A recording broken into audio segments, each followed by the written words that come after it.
He hails from the ATL,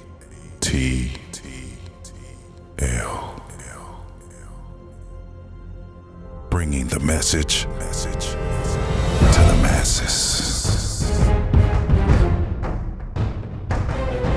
empowering children and adults, motivating the youth all across America. The time has come for the one, the one and only, Mr. the Motivator. Bop, bop, bop, bop. What's up, everybody? It's your main guy, Mr. E the Motivator, and this is episode 3 of Mr. E Speaks, man. And I am so glad that each of you have come to watch this video, man. I love you. I love each and every one of you. I want you to have a special and motivated and empowering and productive day. I thank you for coming and checking out this video. And today's topic is the top 5 ways to take notes in real life. Now, let me level with you. Taking notes is important, but it's irritating because you don't necessarily know what to write. You don't know what's important to write. How fast can you write it? The teacher's not slowing down, and this, that, and the other. And it's just irritating to get notes right. But what you have to do, number one, you have to get started. You have to do it, but you have to find a system that fits you. So there was this one guy, me, that had to learn this the hard way and the long way too. But when I found that way, I found that it was productive for me. And what I'm going to do is give you my 5 tips, my 5 real life tips on taking notes in the classroom. All right. Number 1, you have to take taking notes seriously. Listen, when I started taking notes, when I got serious about taking notes, I had to train my brain, and I had to tell myself all the time, I am going to take notes. Matter of fact, I'm going to take good notes today. I'm going to make sure that they are so good and pristine, and I just basically had to motivate myself. Are you with me? So make sure that your mind is right before going in to take those notes, because if not, you're going to mess up, you're going to get distracted, and it's going to take away from the whole experience of getting those notes so that you can review them later. Number 2, active listening. I got small ears. Active listening. When I started taking my notes seriously, I wanted to make sure that I was sitting as close to the teacher as I possibly could.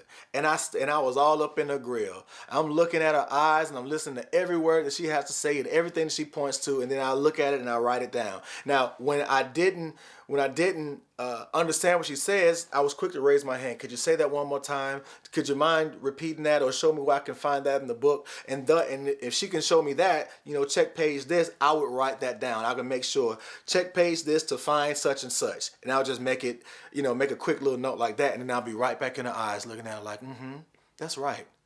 Yes, I understand. Oh, wait, could you say that one more time? I didn't catch because I was still, yeah. Active listening.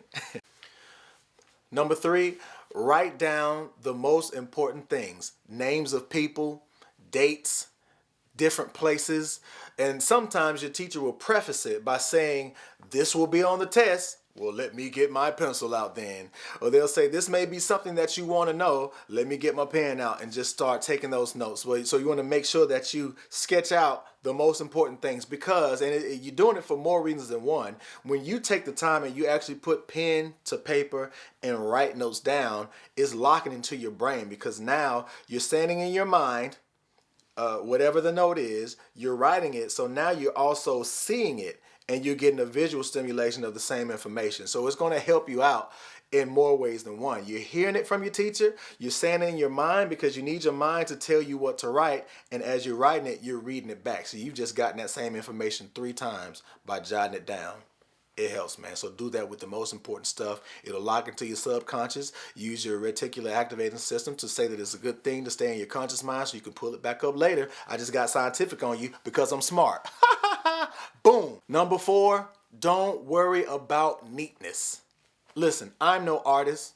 When I write, if I'm not signing my signature, my handwriting is horrible. My signature, it looks ballerific. It looks like I'm a superstar or something. But when I'm just writing and I'm just putting stuff down on paper, no, you don't want to do that. But it doesn't matter because I'm the only person, when I'm taking notes, I'm the only person that sees that. So when I tell you don't worry about neatness, man, I got notes going on lines. I got stuff coming up this way. I'm drawing little pictures. I got highlighters and markers all over it and, different little diagrams. And it's just a big mess. But as long as I understand what it looks like and what I'm looking for and that I can refer to it to take me to different things, it's better off for me. So don't worry about neatness, man. Scribble that paper up, get the information down that you need, make it look pretty or whatever you want to do to it, but make sure that you get it down and in a way that you can always remember it.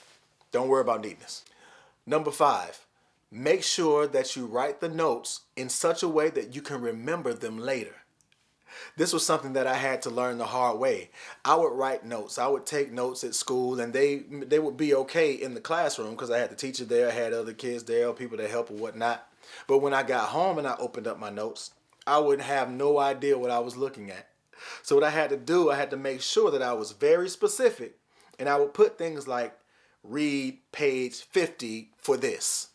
Right, for this note, or check page 25 for this note. And so that way, when I open up my notes, I'm reading this, that, and the other. It says go to page 25, then I can know to go to page 25. And now it's all working in a circular manner because I've gotten the information from the teacher, I've written it down for myself, and I know how to check myself when I'm giving myself quizzes and tests and I'm seeing if I know the information, all right? So make sure that you right away give yourself cues, give yourself mental cues to go back or do something or remember something. Just write those in your notes so that you can always remember them later. And that's it. Top 5 tips for writing notes, taking notes in real life by Mr. E the Motivator. Those are my tips that I use in school, in college, in graduate school, and that they help me in some ways to get to the point where I am now. So hopefully they'll be helpful for you, and hopefully I'll see you again. You can find me at www.mrethemotivator.com. You can find me on Facebook, Instagram, YouTube, Twitter, WordPress, SoundCloud, Spreaker.com, the Flipboard with the Motivator magazine, and you can find my blog at www.wordpress.mrethemotivator.com. And all that stuff is given to you for free. If you'd like for me to come to your school and speak to your class or speak to your not just your classroom, but your grade level, I can do all that, man. You can see me on the website, fill out a booking form, or just send me some contact information. Tell me how things are going with you, and I'd love to do it. I'd love to come. Thank you again, man. I love each and every one of you. You did not have to be here. You could have been anywhere, but you chose to be with me today, and for that, I'm sending much love to you, much respect. I wish nothing but the best for you, and the best of luck to you in the future, all right? I'm Mr. E the Motivator. I'm signing off. I will see you guys in episode 4 of Mr. E Speaks. I'm signing out, y'all. Peace.